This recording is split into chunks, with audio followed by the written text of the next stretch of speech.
Okay, alright.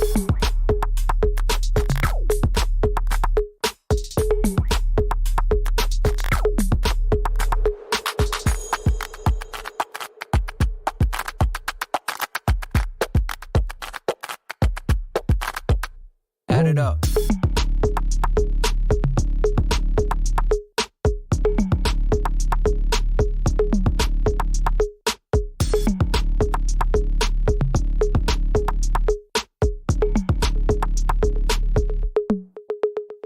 Okay, alright.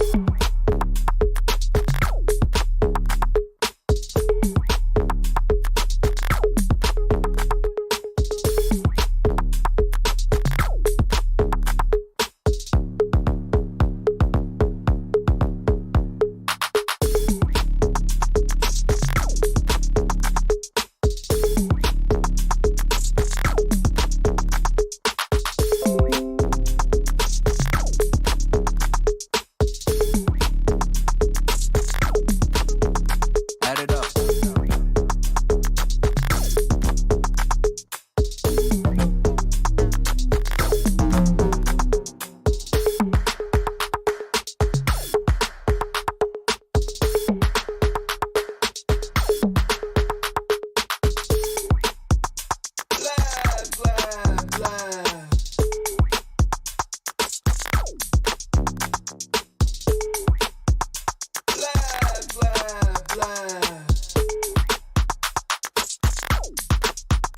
Add it up.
Followed by boop. And then, please hold. Boop.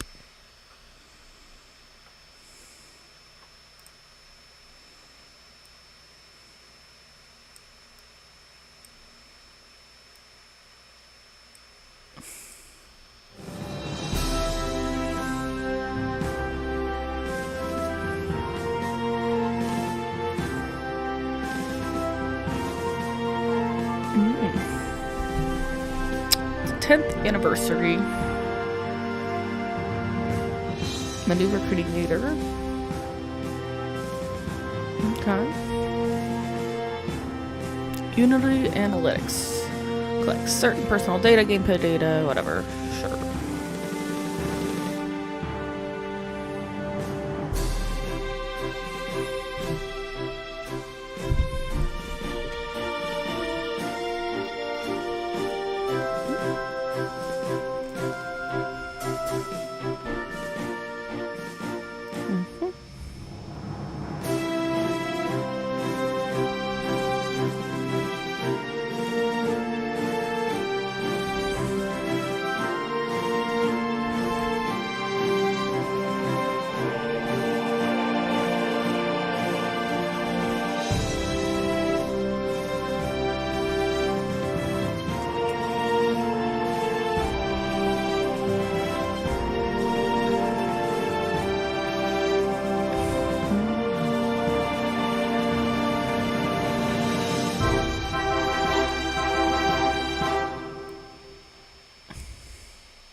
Very interesting.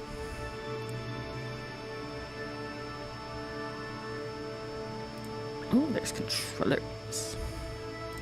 But I'm not going to do that. I'm going to use my mouse and keyboard for this. Perfect. Second edition to the PC of the critically acclaimed flight simulator, the Kerbal Space Program Breaking Ground. This feature-rich expansion is focused on increasing your choices once celestial bodies have been reached by more interesting scientific possibilities and expanding the toolset. Ooh, and robotic parts. I don't have that. I also don't have the Making History expansion either, but that's okay.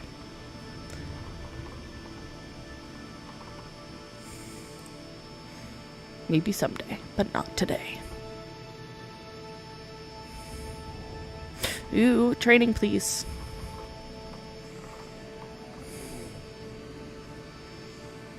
Please hold on. Boop. Followed by boop. Okay. Start.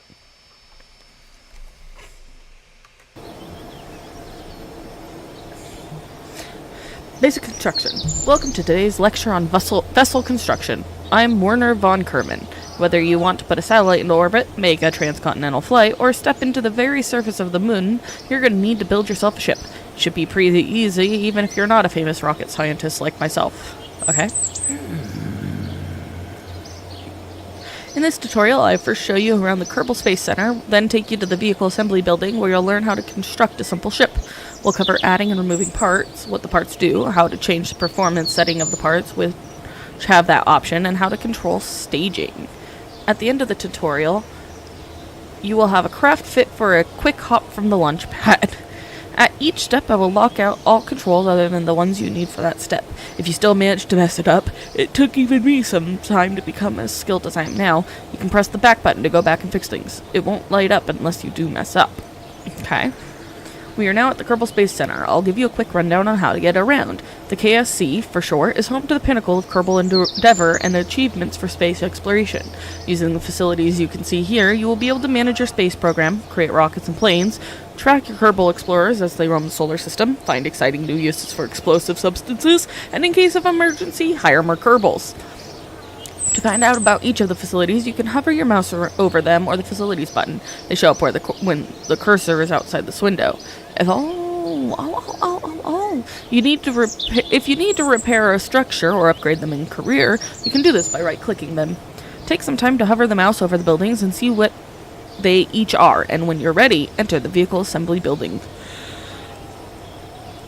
Okay. Administration, research and development, there's the vehicle assembly building. Spaceplane hangar. The spaceplane hangar allows construction of spacecraft designed to be launched from the runway. Mission control. At the mission control facility, all available contracts can be managed. It also offers a very nice view of the launch sites for any who are brave enough to be so close to a launching craft. Astronaut complex. The astronaut complex contains the living and recreation spaces for all our crew members. New applicants also apply here to be recruited. The administrative administration building. The administration building may not seem like a very exciting place at first, but here's where all our strategic decisions are made. Research and development. At the R&D facility, our team of scientists works hard to crunch the data received from mission experiments. Here, all research technologies can be viewed and new ones discovered. Tracking station. At the tracking station, all ongoing missions can be viewed and focused. Landed craft can be recovered from here as well. And finally, the vehicle assembly building. The VAB is where spacecraft are designed and built before being moved over to launch pad for flight. Very good. What you see in the middle of the screen is the construction area. This is where parts are placed and your craft is constructed. On the left side of the screen is the parts toolbox. It will show all the parts you have available in each of the different categories, once there are any to pick, that is. If you want your craft to be controllable, you need a command module, and it's best to take it the first part you place. This part will either contain some plucky Kerbal crew or an automated pilot mechanism. As we're just starting, there's only one choice. Go ahead and pick that command module from the Pods tab. After one part is placed, you can look around with the following controls. Orbit the camera, arrow keys or right mouse drag, move the camera up and down, page up and down, or the mouse scroll wheel, okay, or zoom the camera. Cool. If you'd like your pilot to be able to make more than one flight, he or she will have to return safely to the ground or water on Kerbin. Parachutes are a simple way to make sure that happens. They can be found on the Utility tab.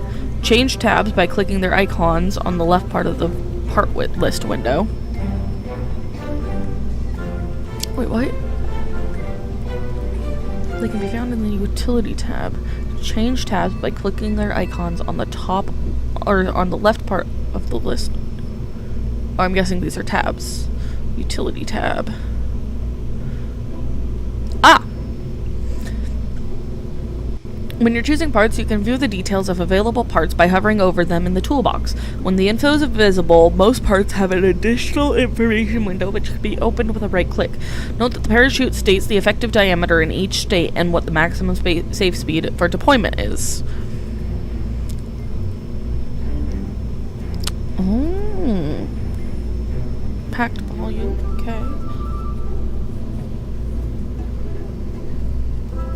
About 264 miles per second, or whatever Empress is.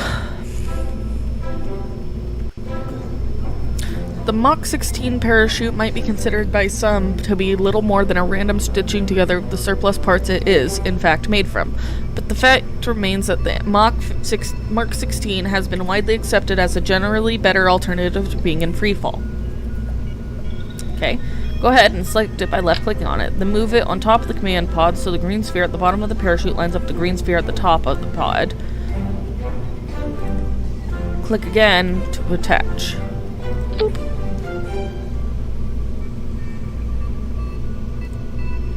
Some parts, like our parachute here, have configurable options. To see these, we need to right-click on the parachute we just attached to the pod. Do that now and you will see the available parameters. Oh god. Boop.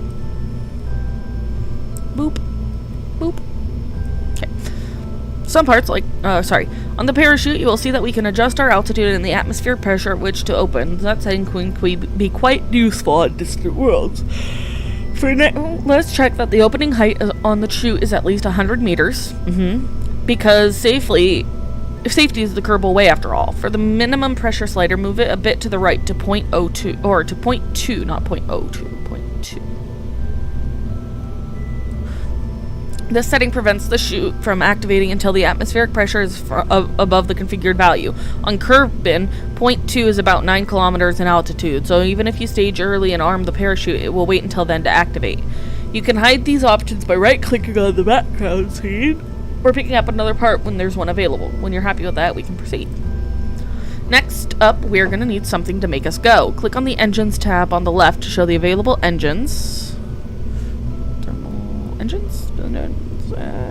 Engines.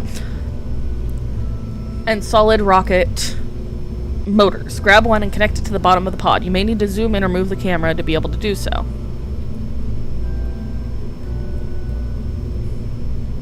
Boop. Boop.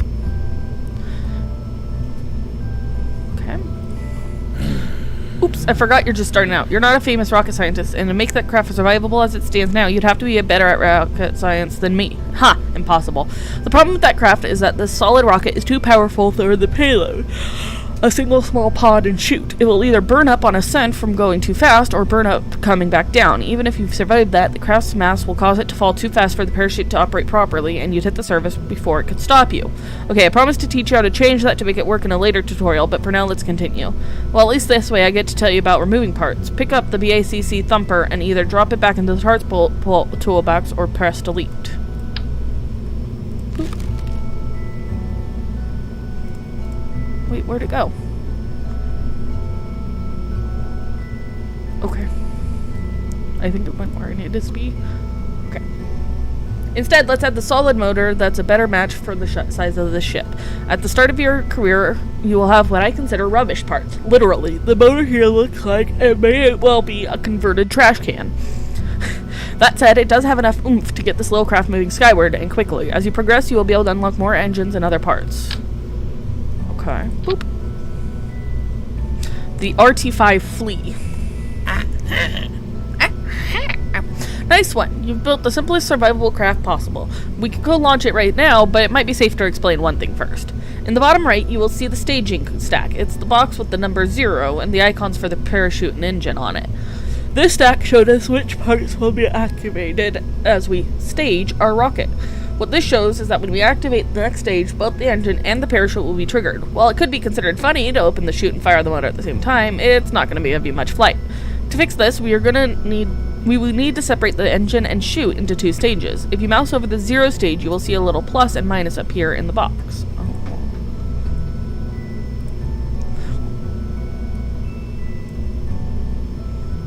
I'm guessing that's what I need to do.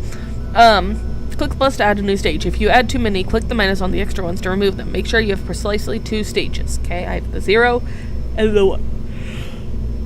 Excellent. It's important to note that the stages activate from the highest number and then count down. So our first stage, flip it and reverse it. Now drag the engine from stage 0 to stage 1 to give our pilot some comfort. Yes. That's it. We now have a safe, well, relatively safe, craft that is ready to go. Let's make sure that if we need to design again, we don't have to build it all from scratch. At the top of the screen, you'll see the name for our craft. Untitled Spacecraft seemed so majestic. Why don't you change that to be something more your style, and you can add a description if you like. When you use the load screens later, these names and descriptions help you grab the right vessel. When you're happy with them, click Save on the Save icon in the upper right.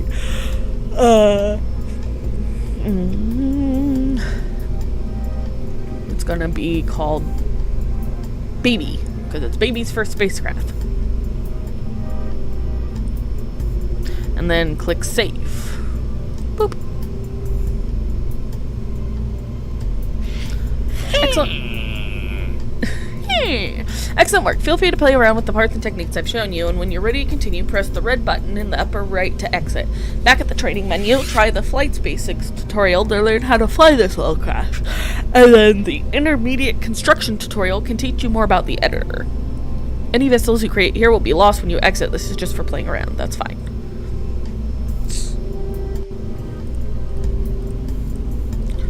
I'm just curious what all I have. And the answer is not a lot. I have the hiccups. I'm so sorry. Alright.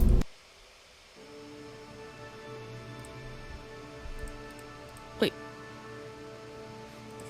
Basic flight. Learn the basics of flying a spacecraft in KSP. In this tutorial, flight instructor Gene Kerman will take you through the essential flight controls and instruments required to launch a simple hopper that you built in the construction basics.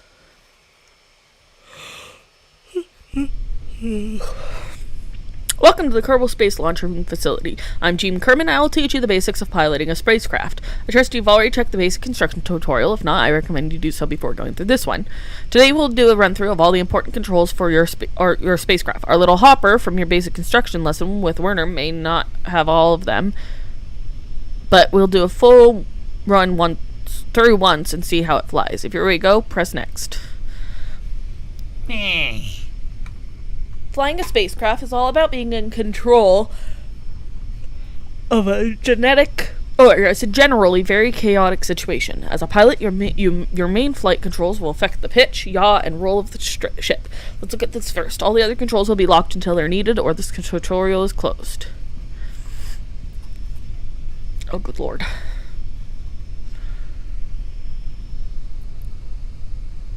Pitch, yaw, and roll are the 3 directions you will rotate with your craft. To help you visualize these, we've taken a holiday snap of the hopper below. Yaw goes this way, is like spinning like a merry-go-round. Pitch is like yaw is like, how would I yeah, it's like a you spin me round baby. Pitch is head over heels, and roll is round and round and round, which is not as bad as pitch and yaw. You control your ship's rotation doing these. W and S is pitching up and down. A and D is left and right. Q and E is is yaw left and right. Q and E is roll left and right.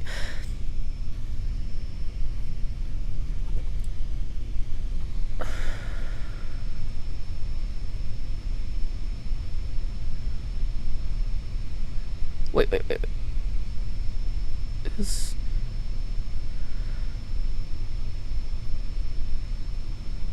Oh my lord.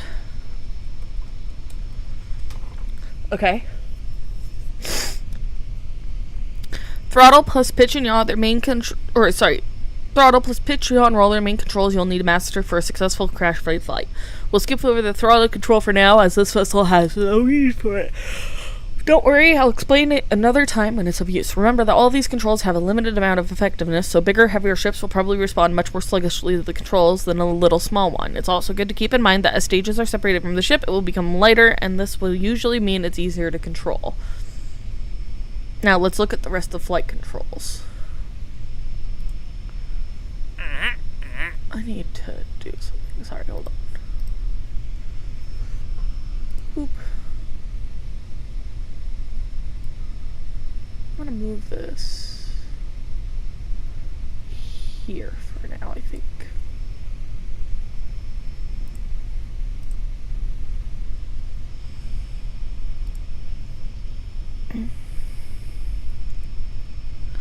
Also, this has very little music, very little being done, so give me a second.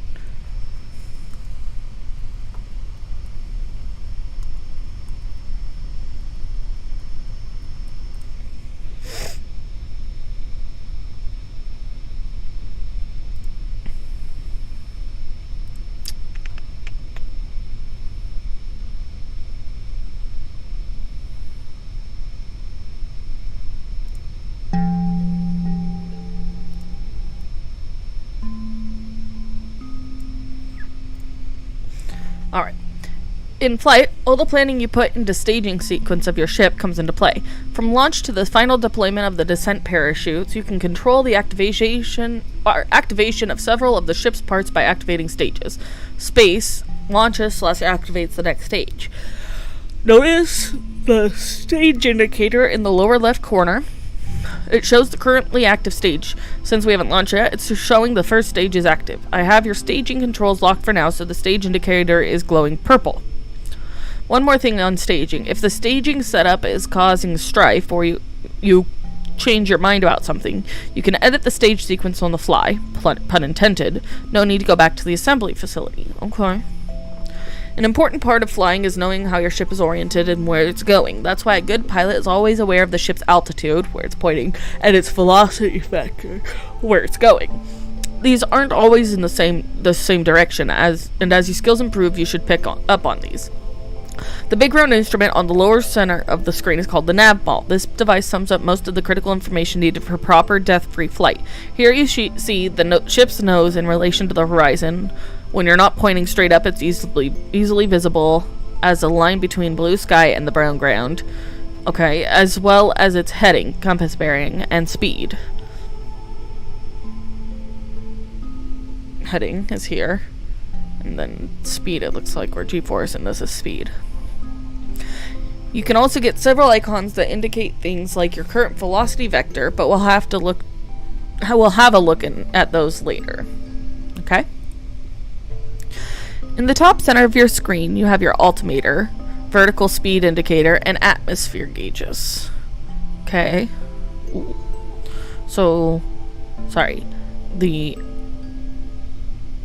altimeter, I'm guessing this. Vertical speed indicator, and the atmosphere. The altimeter will show the distance to the planet's surface at sea level. This means the actual surface may be much closer, so watch for the ground when landing. Your vertical speed indicator shows how quickly the altitude is changing. When launching, it's considered best to keep this gauge pointing up. I would hope so. The atmosphere gauge indicates how deep the ship is in the planet's atmosphere. It helps you know if the ship is high enough for orbiting without losing speed to air resistance, or judge how effective the wings and control surfaces will be. One last thing before we give this rocket the green light. In the staging stack, you can see the indicator for your parachute.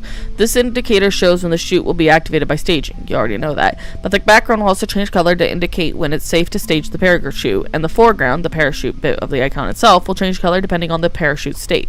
Note, however, that by default, parachutes will not deploy when unsafe, even if you stage them. That's fair. The left three show safety.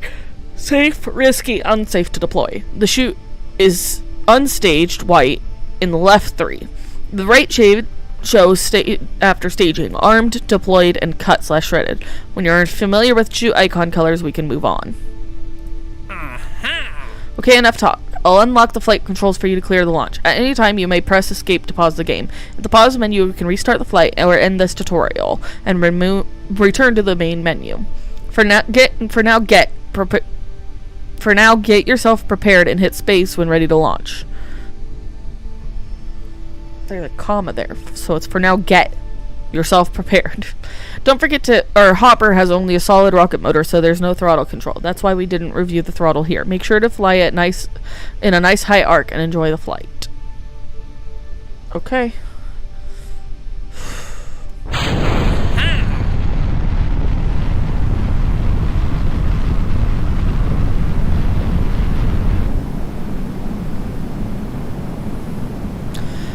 You could try practicing some of the controls like we just discussed, like pitch, yaw, and roll. Also keep an eye on the parachute icon in the staging list. That shows how safe the current environment is for the chute. Once it goes red, it won't deploy until it's clear again, even if you stage it. I realize this could be too much to learn in one go, so if you forget, you can always press escape. You can also see whether the crew are enjoying the trip in the lower right corner. Okay.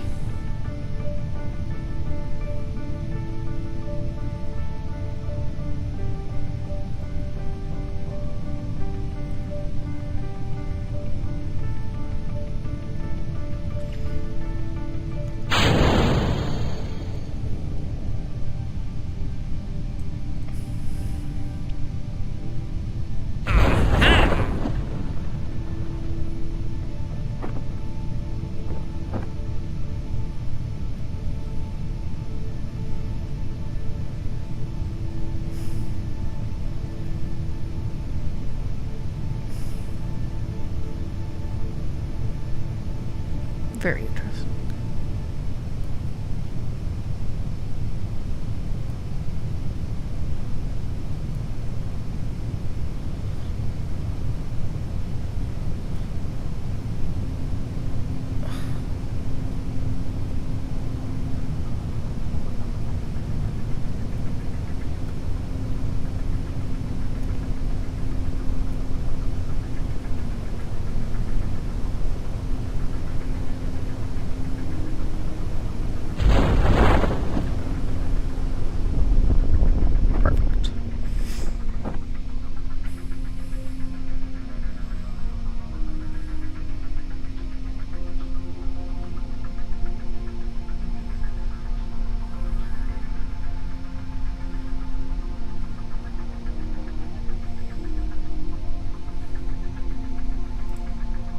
Whoa. Aha, you're curious one, aren't you? The IVA button over each member's portrait will let you see the ship from his own perspective. Note in this mode, your flight UI has less instruments, since most of them will be found on in the cockpit itself. In internal view, right-clicking will toggle between the mouse look and the interact mode, so you can look around without having to hold down the right mouse button.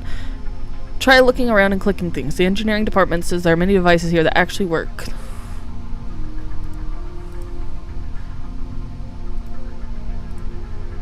Oh.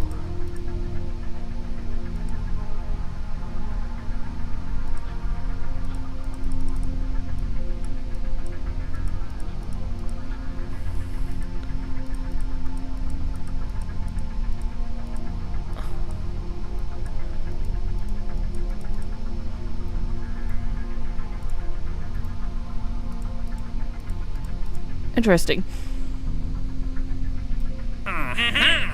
Well done, you've survived your first quick flight. When you've landed or splashed on Kerbin and not in training, you can point the mouse just over the altimeter and click the recover button on the panel that slides down to be asked to be picked up. I've also unlocked the crew hatch, so if you feel like going out for a walk or swim, you can click the AVA. Boop. Oh.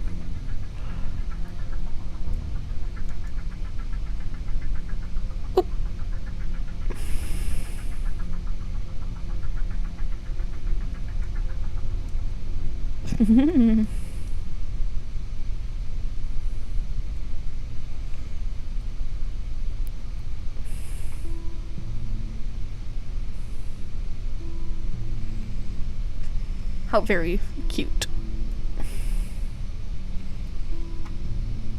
How did she... I think it's up there. Oh. Alright.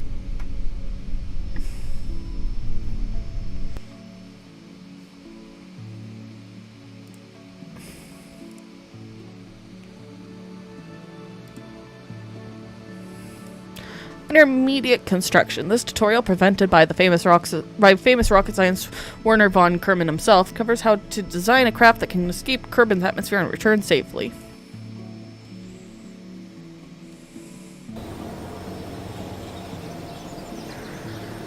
Hello again, so glad you could come back.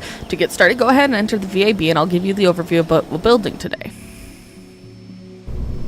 Ah, here we are again. Now to business. If you remember, in our last construction tutorial, we covered how to build a simple hopper and some of the basics of the construction area. In this tutorial, we'll expand your knowledge of some of the more useful features in the VAB, and we'll build a more complex craft that will be able to get us out of the atmosphere. To build your new design, let's start with the craft we built in the basic construction tutorial, though this one is just called Hopper. Open. Don't save. Load. This will save us a little bit of time, and the accounting department is always happy when we save on time. Okay.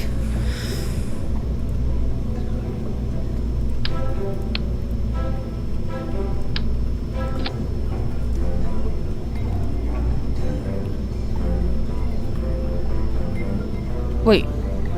Click open. I did. Don't save. Hopper. Oh, remove its flea motor. Got it. Boop. Boop.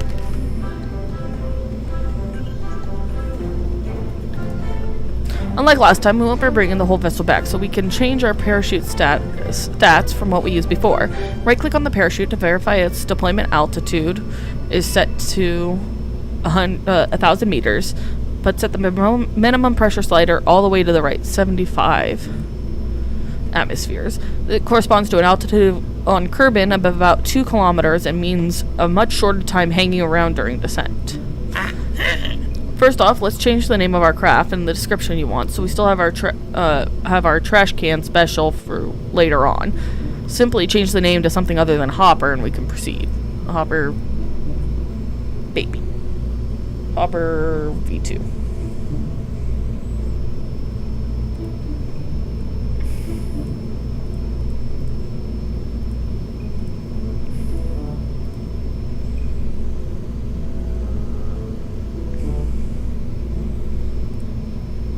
Okay. Great. For this craft, we are going to give the ship some additional purpose by attaching a cyan science experiment. We can run these experiments during our travels and get valuable science data for Kerbal kind. There are a number of science experiments to be performed, but at the moment we only have Mystery Goo Containment Unit available. Switch to the Science tab to take a look at it. This is one of the most basic scientific experiments Kerbal scientists have devised, and one of the first things they want to try to understand better. I mean, they don't even know what color the goo is. When you pick up the part, you will see that it's designed to attach to the sides of other parts. Radially, if we attach only one of these during the flight, our craft will be unbalanced.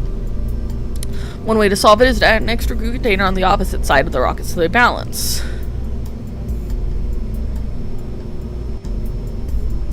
Ah.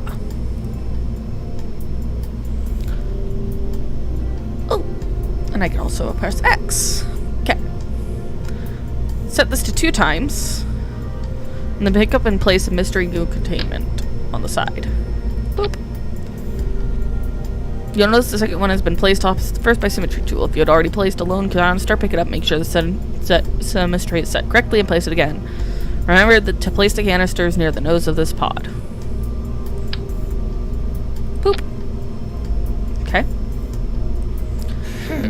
If we add too many more parts here, the craft we are making will be too heavy to survive re-entry safely, and too heavy to be slowed by our parachute, leading to a sudden impact syndrome. So we need to add a decoupler below the pod. Decouplers can be found in the coupling tab, and will let us split the aircraft when we no longer need the lower parts. We won't be able to recover the discarded parts, but at least our craft and our Kerbal will survive re-entry and landing. Decouplers can be used in many ways, but now let's just add one to the bottom of the pod. Note that stacked decouplers have arrows. The arrows show which side is the side that decouples. Make sure your decoupler's arrow is pointing up towards the pod. It will be by default, okay? Okay. The previous tutorial, yep, when you add a decoupler, the extra stage is automatically added to the stack so that any new parts below the decoupler won't be staged at the same time as those above it. You can, of course, move these all around, but hopefully this will save you some time as you go. If you ever want to return to the default staging setup, click the reset button at the bottom of the staging stack. This time we are going to use a liquid propellant rocket engine. Unlike solid rocket motors, these engines don't carry their own propellants with them, so we need to add some fuel tanks. Go to the fuel tanks tab. We're still using these early parts. There are only FLT 100s available. This is another area, like engines, where advancement brings bigger and better parts. We are going to need 5 of these tanks to get to space. Before you grab 5 for the part toolbox, though, let me give you another tip. Because efficiency is my middle name, it goes right after Vaughn. Once you place the first tank, you can duplicate that by holding left Alt key and clicking on the tank. Oh. 1. Oh. 2, 3, 4, 5.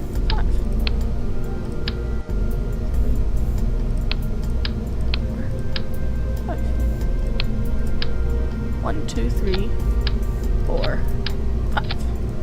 Boop. Switch over to the Engines tab. Okay.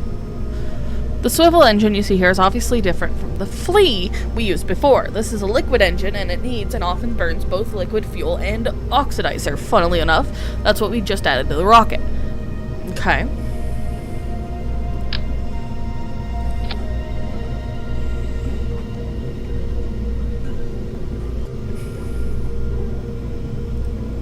We're almost there and you're doing fine. Maybe not as speedily as someone of my caliber, though. The last thing we are going to need to do is to give this rocket a little better stability so it keeps going the way we want it to go. We will add some fins near the bottom of the rocket in the Aerodynamics tab. Boop. Use the symmetry mode 4. Turn on angle snap.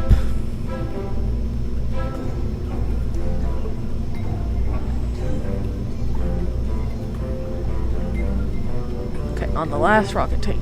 Okay. Now the rocket that will reach for the stars. Admittedly, I did say reach for, as this basic rocket as this is a basic object which can't achieve orbit. But on the bright side, that means re-entry will also be basic. You've done a great job in building a basic hopper and a suborbit capable rocket. Hopefully you've learned a few things. Okay.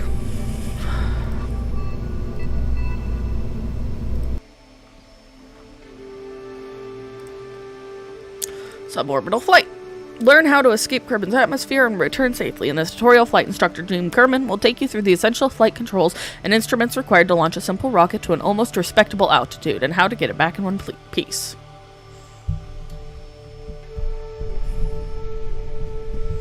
Hello again, glad you can make it back. Today, we'll take an exciting step, getting our first Kerbal into space. Yep, with a capital S. Hopefully you remember the controls we discussed on the basic flight tutorial, but don't forget that you can always press escape and click the view key bindings button for a reminder. Alright. Make a short suborbital, less than orbital, flight out over the water to the east. It's a nice arcing path that ensures a gentle, survivable re-entry. Straight up and then straight down is not so good for survival. I've set up to the pink target indicator on the nav ball as aim point, but do note that this is not the case for normal missions. The target marker is normally used for other things and does not help with ascents. Starting with the nose pointing straight up on the launching pad or 90 degrees elevation for the eastern horizon. Tilt east 80 degrees. Oh, good lord. Tilt east to 80 degrees elevation on the nav ball by 150 meters per second, starting at 50 meters per second. Tilt east 70 degrees on the nav ball by 400 meters per second, start at 250 meters per second. Okay. Unlike the hopper on our first lesson, this new craft has liquid fuel engines. That means we can use the throttle to set the output of the ship's engines. Throttle is controlled by the following keys. Left ship is throttle up, left control is throttle down, Z is throttle max, X is throttle cutoff. So, left shift. Okay. Left control, Z, and X. Okay. The SAS stands for Stability Augmentation System, although Kerbal astronauts usually refer to as the Sickness Avoidance Scheme. Whatever it stands for, it does try to stop the ship from spinning around using the computer-controlled auto-torque drive compensator technology to counteract the rotation of the ship. It is the simplest mode. In its simplest mode, it will keep the ship aligned with the orientation which you have when you turn SAS on, or if you pitch / yaw roll while SAS is on, the orientation when you release the controls. SAS can be activated or deactivated if on momentarily by holding down the F key, and it can be toggled by pressing the T key. If you have problems following the maneuvers once you enable SAF and lift off, you can click the small red button to the left of the nav ball that has the miniature target indicator. This will cause the SAS to follow the target indicator and fly for you.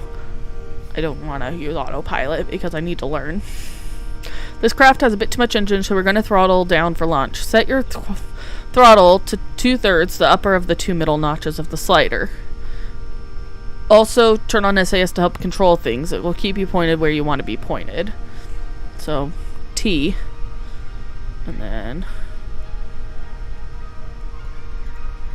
Okay. During the lesson, some of the information is quite detailed and should... Oh, okay.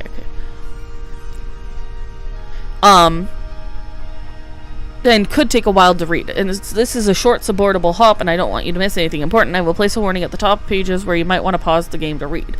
The warning looked like this. Warning, detailed info, plus escape to pause if necessary.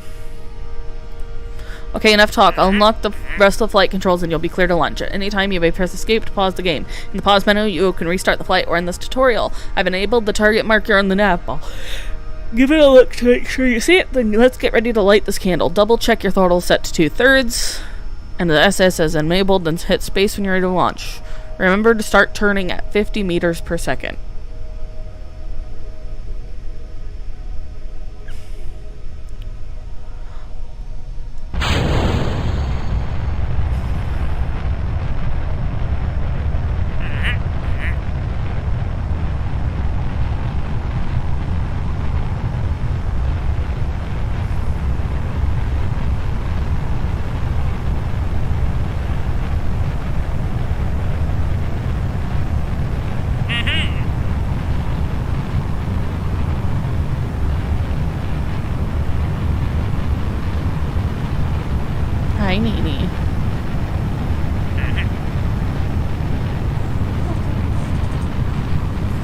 So where we got right where it needs to be in order to reach space. You should be able to let SAS keep the craft steady for a while as we accelerate forward.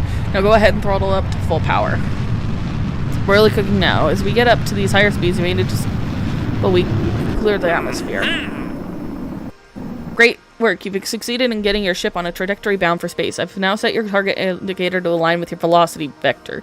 That will minimize drag by turning the smallest side of the vehicle into the airflow. Somewhere around here you will see the nav ball speed indicator auto switch from surface to orbit, accompanied by the speed number jumping. Hold on. I don't know. What you doing? What you doing? What you doing, my needy little boy?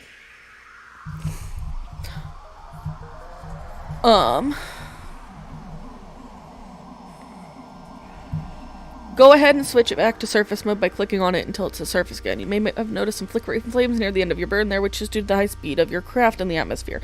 Normally, Lyle's ascent would be a little slower, but I'm sure my friend Werner has helped you build a ship that can withstand the heat, and besides, this high and this slow, you'll be fine. If you want to take a look at your trajectory, you can switch to the map key, or to the map to have a look at your projected path. Just remember to come back to the flight mode again. Mimi. Parrot cat. Parrot cat. Sir. My parrot cat. You're being a pain in my butt. Yeah, Mama, you're being a pain in Mama's butt. Oh, excuse you. Nini, I'm playing a game. Nini Banini.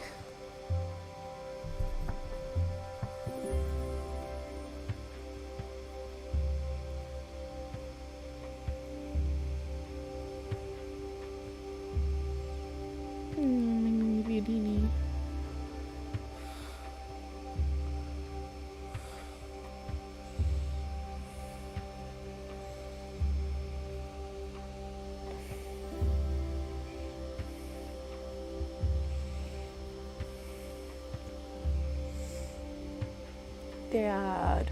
Yeah. I'm supposed to be playing a game. No, Gigi. I know.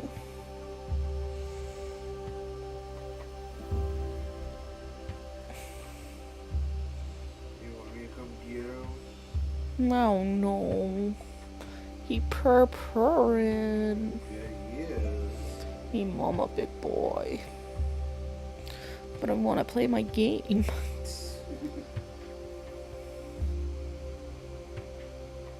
know if you can do both.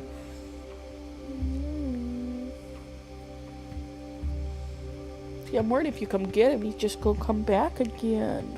Probably. Yeah.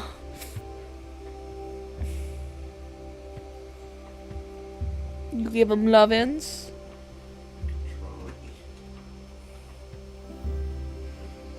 Since you're just sitting there staring at your phone. But you were sitting there staring at your phone. You wanna know how I know? Because it doesn't sound like you're doing anything. There have been no click-ins or anything in the last, 20 minutes.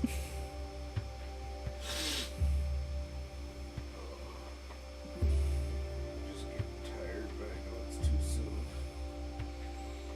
I mean, yeah, it's only, 8 o'clock? Yeah. What time do you work tomorrow? 4:30. So then we'll go get... I want to do at least one more hour of stream, but maybe I should let it go for now. Finish this one thing, and then we'll go get the mattress. Oh, hi, bub. Come pet him, daddy.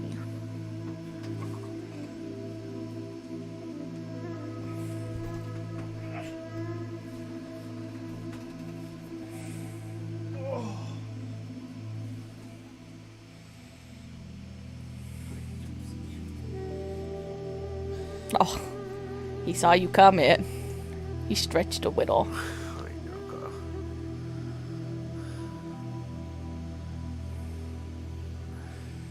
I've been working on his chin. Don't be too rough. He doesn't like it. He doesn't mind if you're gentle, but if you get too rough, he pulls away.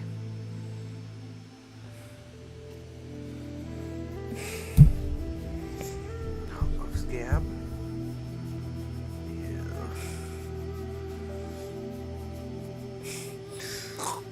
Yeah.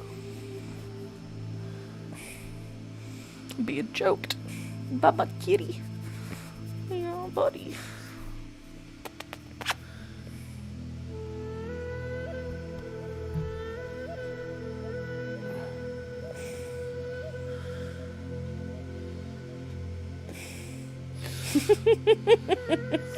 He's trying to flop on my shoulder. Shit. God, he's so dumb. I love him so much, but he's so dumb. He's so much smaller than he is. He's just a baby. Not Baby. Just a baby. a big ass baby. Mama's big ass baby, that's what he is. Hi, Bubbles! See your boyfriend, Nugga Nugga. You see your boyfriend? Yeah. Feels like you're looking at him.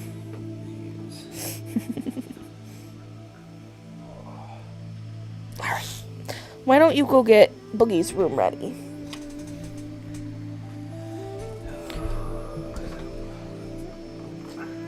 Basically, just move the, things out of the way that need moved out of the way.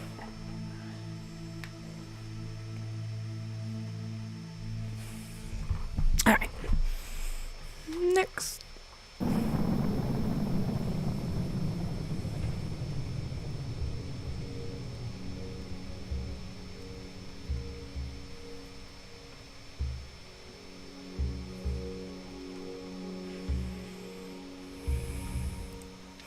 We're coasting our way to Apopus.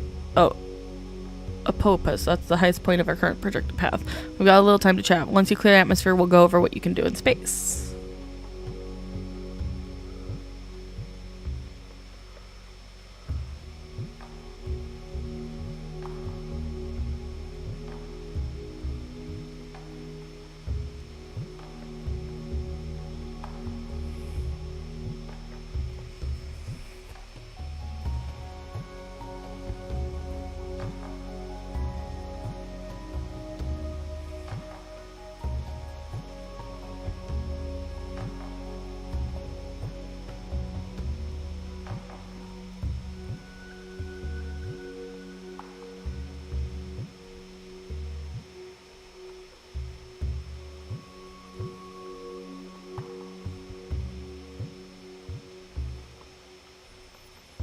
While we float up here beyond the atmosphere, I'll quickly tell you about a couple things you can do. With an advanced enough astronaut complex in the KSC, we can train our Kerbals to be able to walk, spacewalk, or EVA, although we won't be doing that in this flight. Also, when we are carrying scientist devices like our goo containers, we can perform experiments. Feel free to play with the goo containers now by right-clicking on them. If you I'll let you know when it's time for the next phase of the subordinal flight.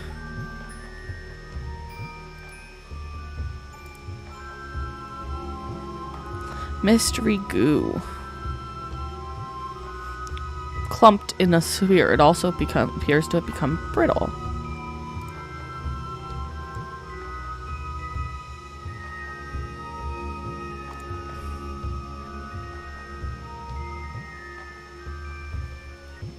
As we near the edge of the atmosphere again, it's time to reorient the pod to get ready for re-entry. We're only going to re-enter with the pod and the chute and goo canisters.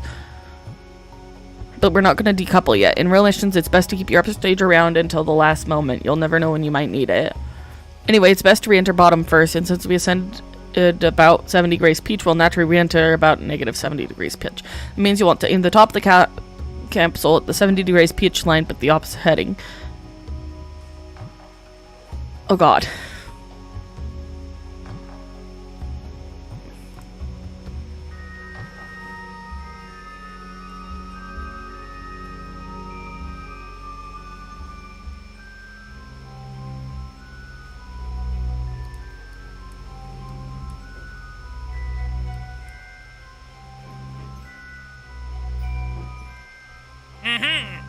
Now hold steady for your new altitude. And get ready to decouple the stage. Decouple the stage and start re-entry.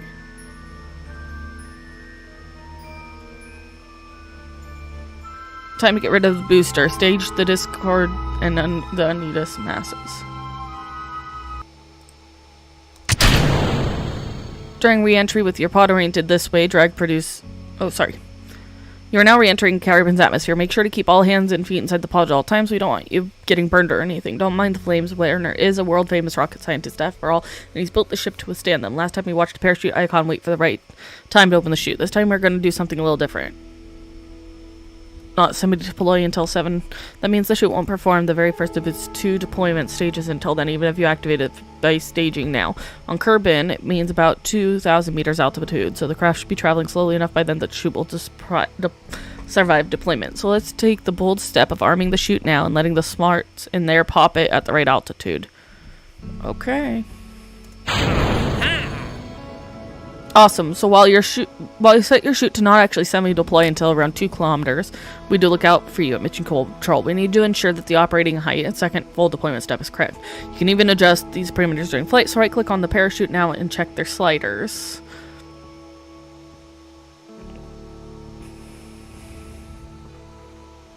No less than 1,000 meters.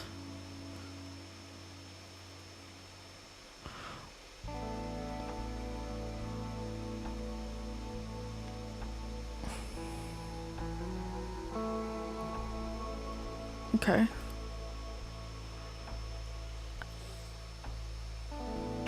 Okay.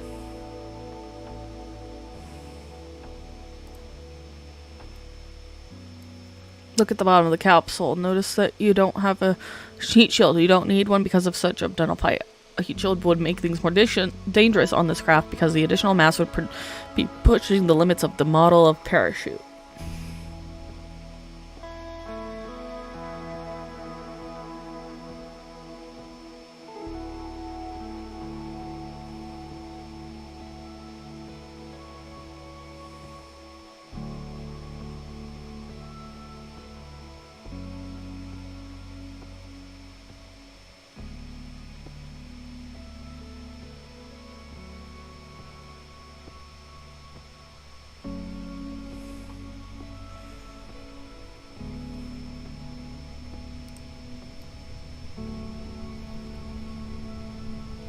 Laundry, toothbrushes, food, not food, air.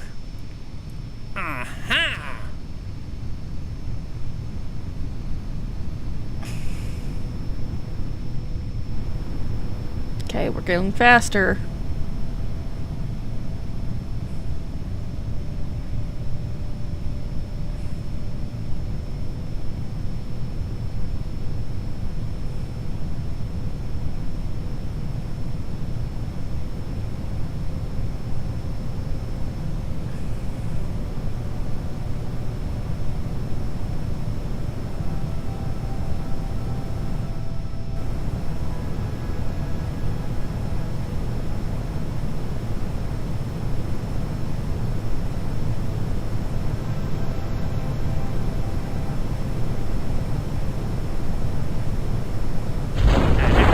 The chute is away. Now enjoy a leisurely float down to the surface.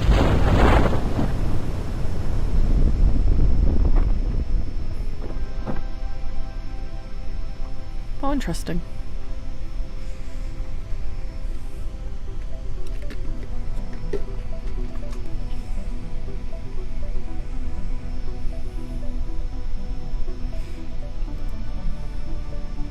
So what's this? Resources? Messages?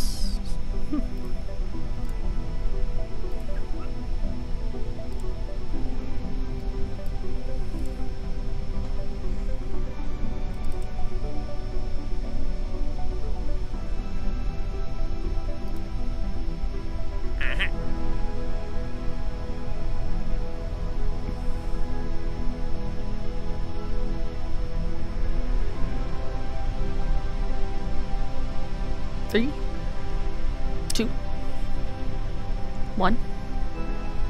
987654321. Welcome back, and congratulations on completing and even surviving your first real mission. You managed to launch control your vessel into space, orient yourself correctly, and land safely. That's quite an achievement. If you want to practice again, choose to revert to launch. Otherwise, end the scenario. Perfect.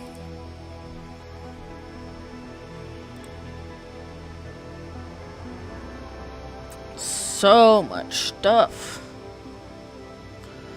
Advanced construction.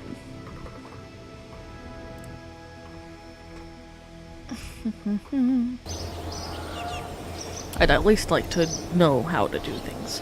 Welcome to the third and final tutorial about construction, the advanced construction tutorial. I've had to delay some important work today to fit this in, so pay close attention and show you how real rocket scientists make horrible craft. In our last tutorial, we built a vessel that could escape the atmosphere, but it didn't have enough oomph to escape for long. This time around, we'll cover more advanced rocket design concepts like multiple stages and boosters, as well as the extra parts like RCS and solar panels. You'll want these if you want to spend more than a few minutes in orbit. When we're done, you'll have a craft capable of ascent in orbital operations and a safe return to Kerbin, and you can test it out in the Go for Orbit tutorial, which will teach you how to make use of it all. Notice that there are a lot more parts available this time. That's because an orbital capable craft is much more complex than that little puddle jumper I showed you how to make last time. However, the main principles are the same, so I hope you remember what I taught you. Again, you only have one pod available, so go ahead and select it. Select a parachute and place it.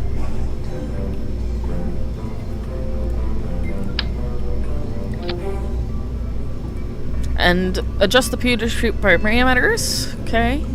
Minimum is 0.75. Construct an upper stage.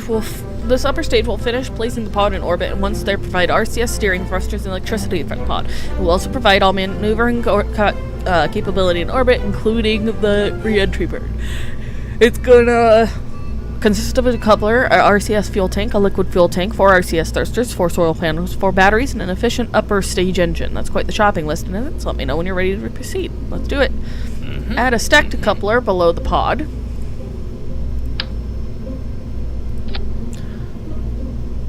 Grab a decoupler. If the arrows are pointing down, that's not good. It's not. An RCS tank.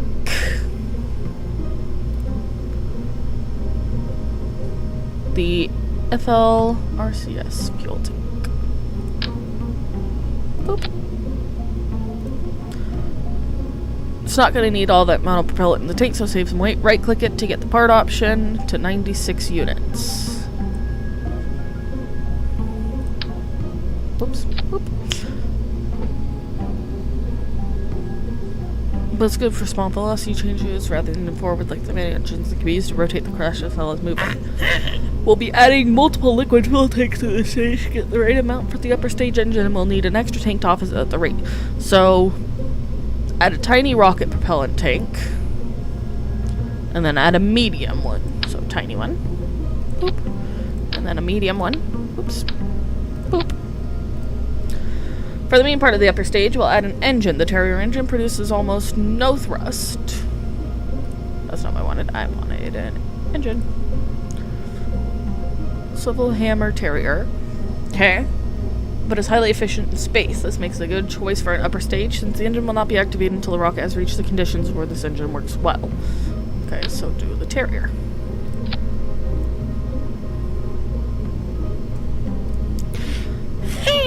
Okay.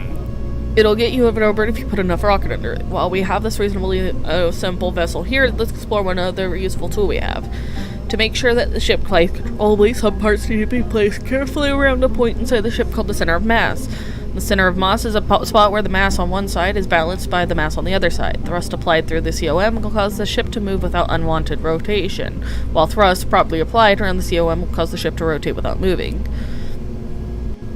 Click here on the COM module. Ah. Okay. Let's adjust fuel levels in some of the tanks and see how that affects the center of mass. Right click on each of the fuel tanks and drag the fuel and down fuel and oxidize propellant levels down to 0.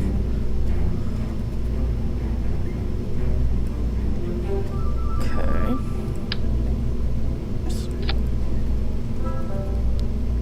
Oh.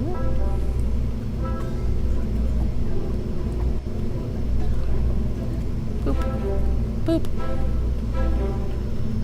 Oh, and oxidize it, right. Ah. Go ahead and refill the tanks and we can add some accessories to our upper stage. Boop. Boop. Okay. They'll transform it from merely something that gets us into orbit into something that helps us once we're down there. Now that you know where the COM is when the stage is full and when it's empty, you have the information you need to place RCS thrusters. RCS thrusters are found in the command and control category. That's communications, command and control. Moving the spaceship without rotating it is called translation. This is useful kind of maneuver for several reasons, including docking to another craft. In order to translation with the RCS to avoid unwanted rotation, you'll need to balance the thrusters around the COM. So the next net sum of forces is balanced right on this natural pivot point. For 2 equal sets of thrusters, each set should be equidistant from the COM. For a single set, what we're doing here, they should be right around the COM itself. What makes this complicated is that the COM changes during flight, as you just saw, so you need to place the thrusters at a compromise point between the wet COM and the dry COM. Okay.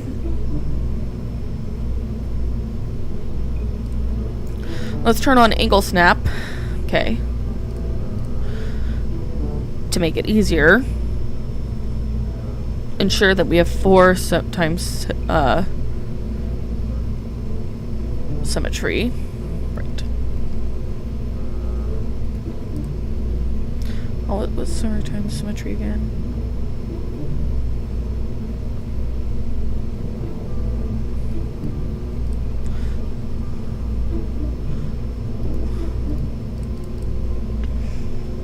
Four times symmetry, thruster blocks.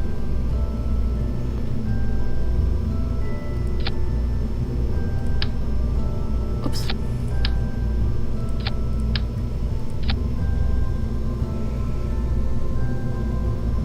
Oh, that's 3 instead of 4. My apologies.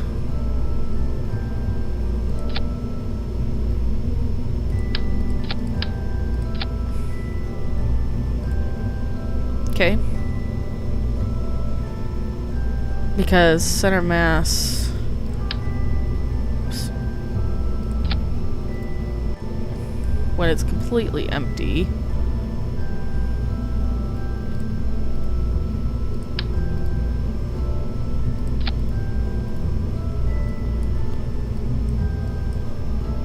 Yeah, that's it completely empty.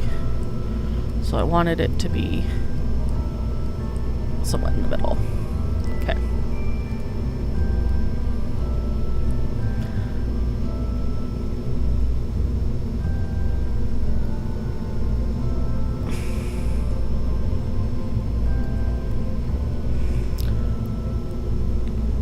Okay, make sure you turn on fuel up before using off it. Took the CLM off. Lots of things on a craft use like EC. That's what us cool scientists call rocket electricity. And where you keep your batteries topped up, you'll need a way of generating power. Now, some engines generally generate electricity while they're running, but you don't want to keep your engine running in orbit. Your orbit will get all kinds of messed up, and you'll run out of propellant. Our command pod has some batteries built into it, but to be safe, you can add more batteries, and you can add solar panels or other electricity generating items. We're going to do both. Switch to the electrical category. Boop. And ensure that we have angle snap turned on and are still at 4 times symmetry. We'll use our part rotation skills to adjust the panels before placing them. WASD, Q, and E. Grab the aux stat. Hold over the lower end of the fuel tanks. And hold A to rotate at 90 degrees. Lower end of the fuel tanks. Boop. And then this. Boop. Okay, you've now built a nice starter upper stage. We'll do all sorts of orbital exploration. Now what we need to work on getting it into orbit, and for that we'll build up on our lower stage. In comparison to the upper stage, it's quite simple, just a couple of tanks and an engine. That won't be enough alone, however, so we'll add some boosters too. Another decoupler.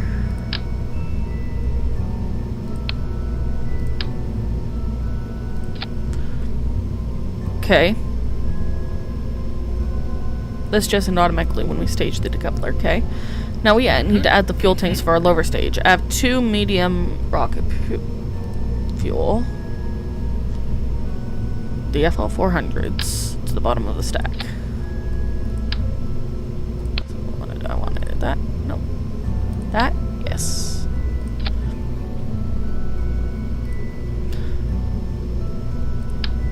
Oops.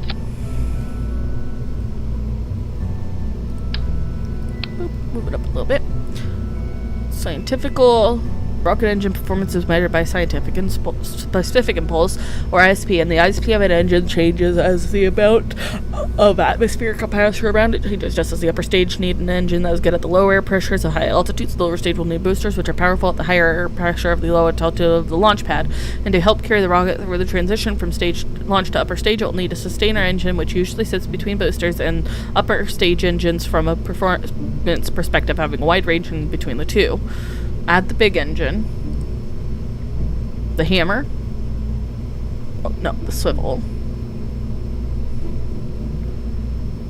This one,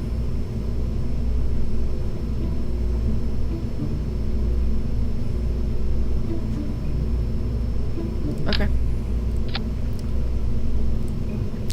The swivel is too powerful at this default thrust level. The swivel is too powerful for the rocket we're creating, so you'll need to lower its thrust level.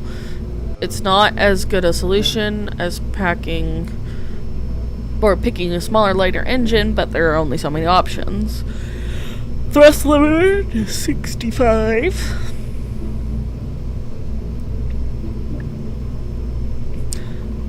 Okay. We'll be adding boosters. We'll add 2 boosters symmetrically so that keep our craft balanced, and to make sure we don't lug the usual loosest dry mass of the boosters around after they burn out, we'll attach them using decouplers. Okay. Near the bottom of the lowest tank. Boop.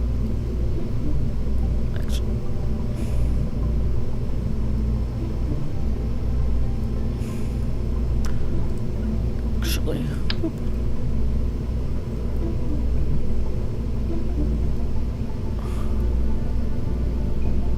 Put it there. Okay.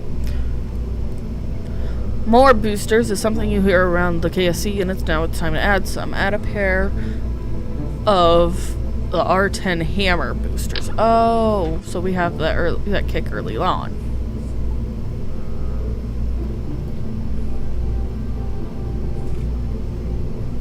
Boop. Who ran away?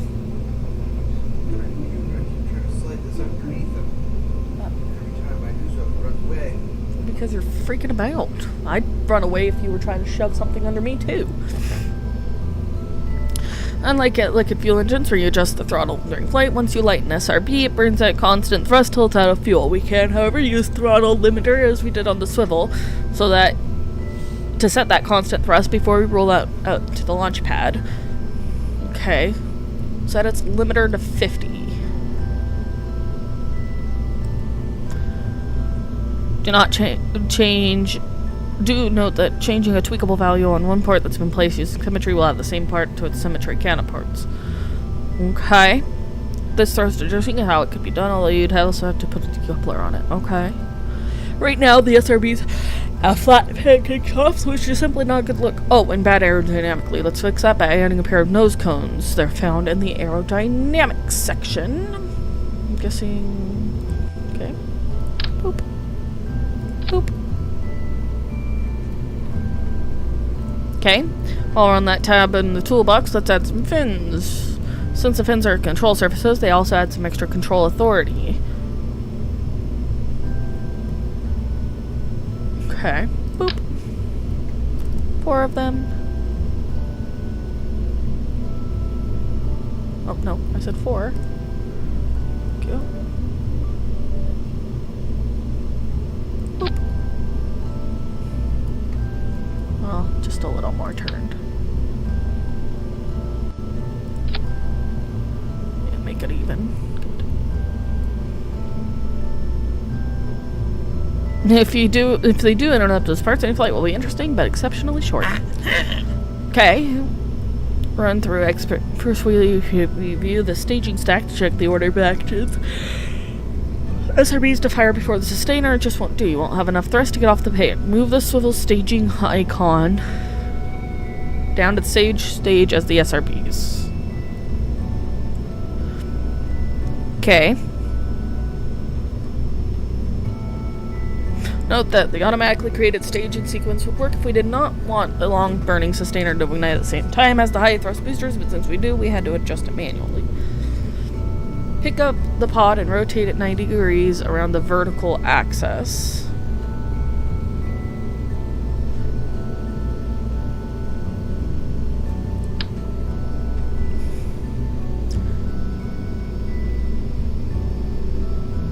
Okay, pick up the pod and rotate it 90 degrees around the vertical axis.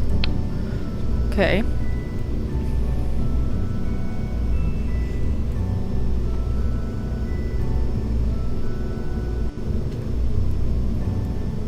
Honestly, this is driving me up a wall. Boop. Boop.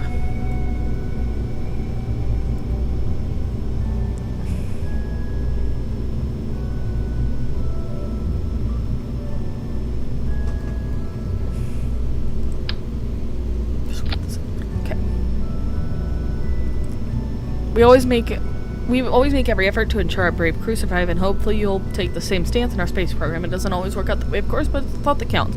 At least to those of us not in the rocket at the time. With that in mind, let's set up a abort action group for your craft for in case of emergency. Note that in career mode, you'll have to upgrade the VAP or SPH in order to access this group action groups. Click the turquoise action groups button in the left of the toolbar. It's part of the cluster of 3 buttons. What? Crew actions? Actions? Is that what you said? Action. Okay. Action groups let you assign the functions of one or more parts to a single specific key. There are some default action groups. Landing gear automatically go in the career group, brakes on wheels go in the brake group, etc. And some custom ones activated by keyboard, not keypad numbers. Because of the order of these keys in standard boards, the action groups are numbered 1 through 9 and 0. To set up an action group, click on the desired action key from the menu, then click on the part you want to activate. The actions are already assigned to the group appear in the group action columns. Okay, we're going to set up the abort action group. It's triggered by pressing backspace or clicking the big red abort button in flight. It slides out from the left of the altitude planet at the top of the screen when you mouse over the area. Click on the abort button in the action groups column. Okay. Click on the decoupler right below the pod.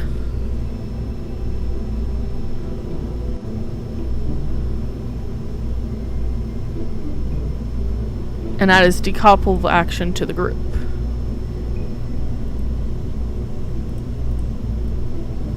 Wait, what? Abort.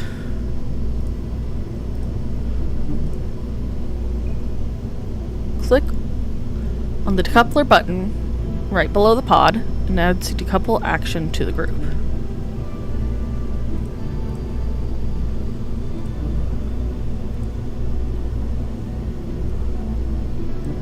I don't know how to do that. Right below the pod.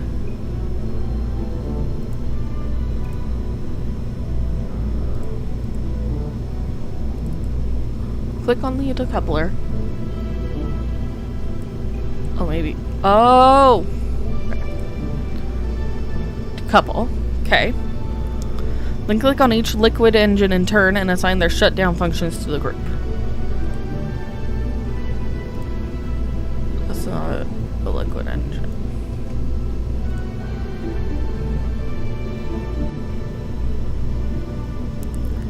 Click on each liquid engine in turn.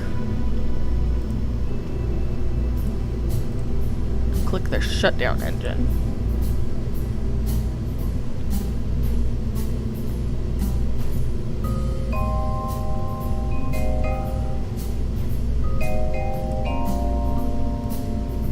Finally, click on one of the radial decouplers.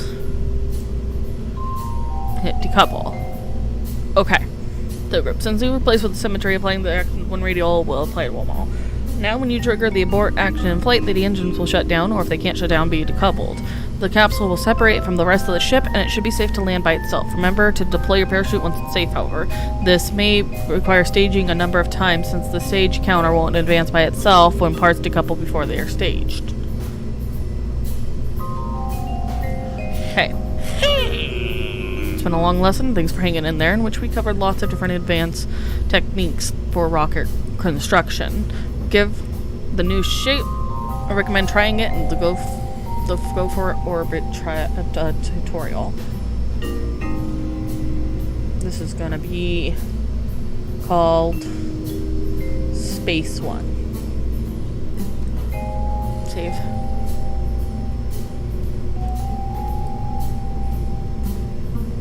Alright. Training. Go for orbit.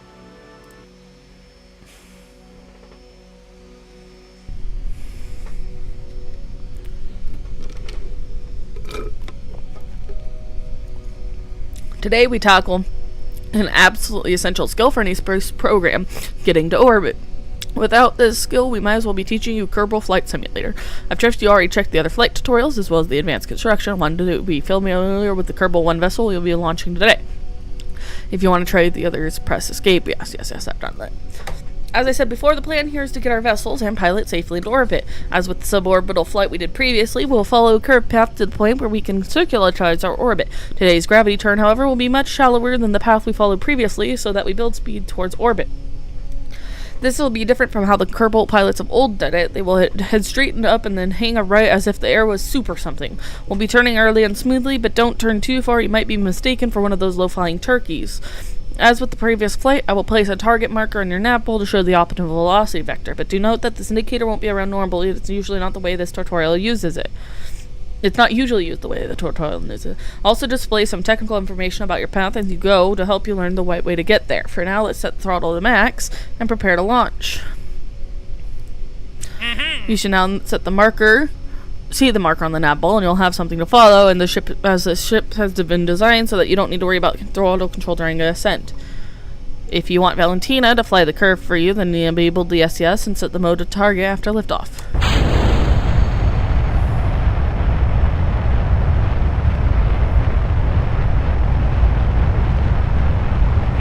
Time to start pitching down. Follow that target marker.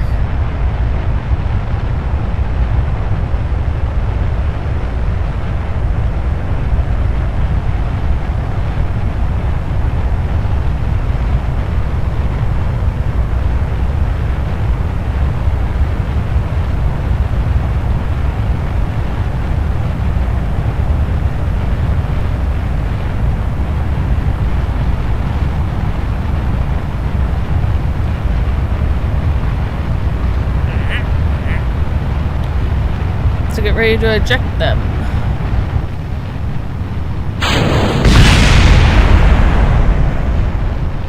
Discard the lower stage.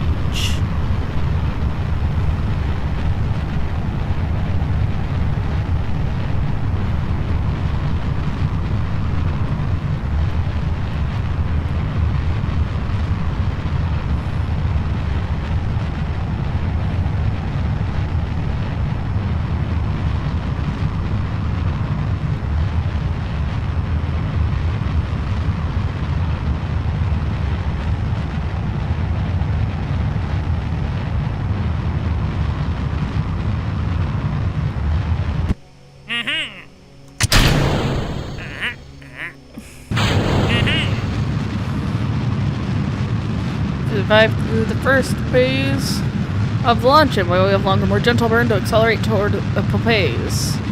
If you switch the map mode, you can have a look at the trajectory of the rocket and watch. Oh.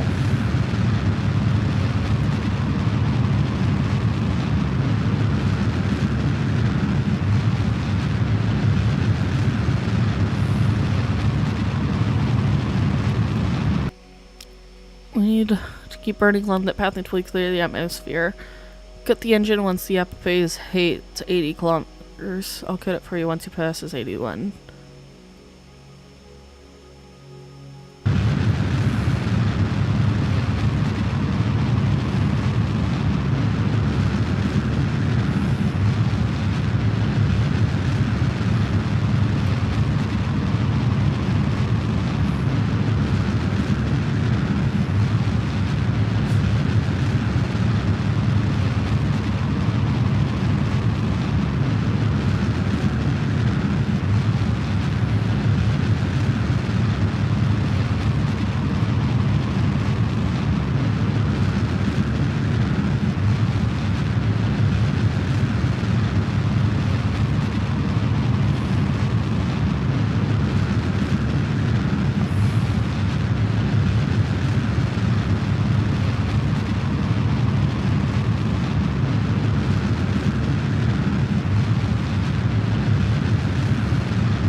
We made sure the end.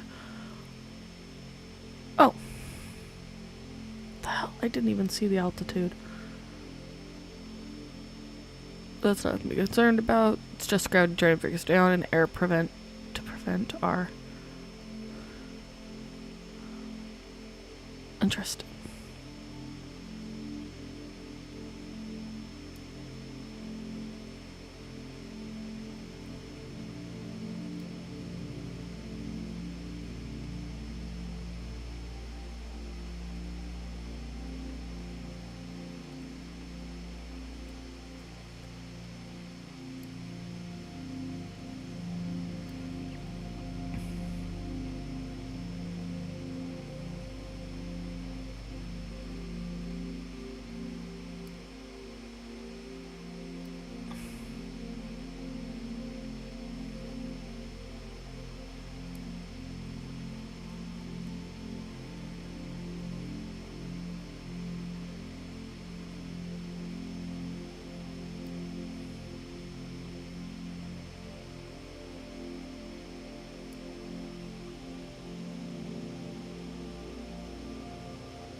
Now that we're clear of the atmosphere, we can warp ahead time to the apophase more quickly.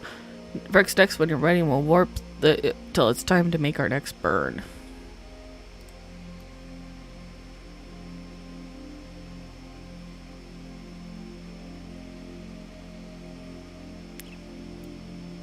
We're almost there. Now we need to accelerate some more so that we fall past Kerbin. That's basically what an orbit is, falling in missing. Gravity will be pulling us towards the center of Kerbin, but we'll be traveling so fast that we constantly miss. Rotate your craft to line it with the prograde marker, or use SAS as maneuver mode when it's time to throttle up, I'll tell you. Prograde. I'm guessing it's this?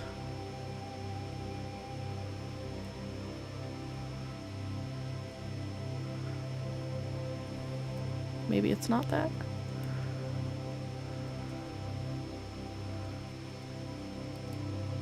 Is it this? Nope, it's definitely this one.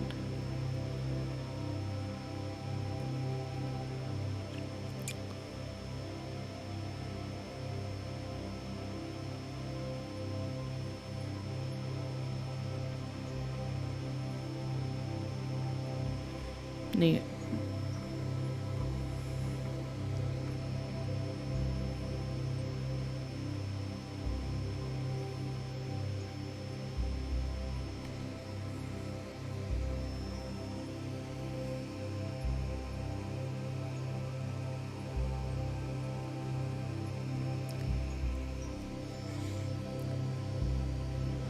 Now throttle up.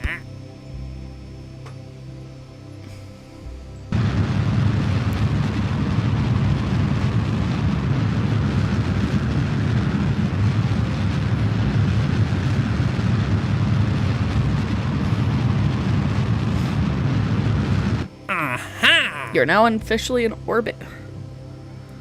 Quite the achievement. Interesting.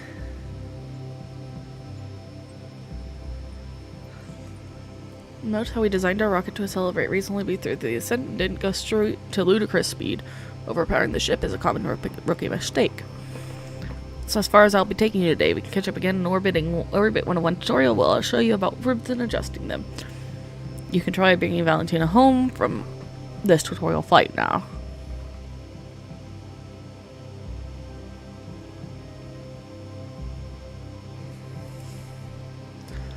I'm going to end the scenario.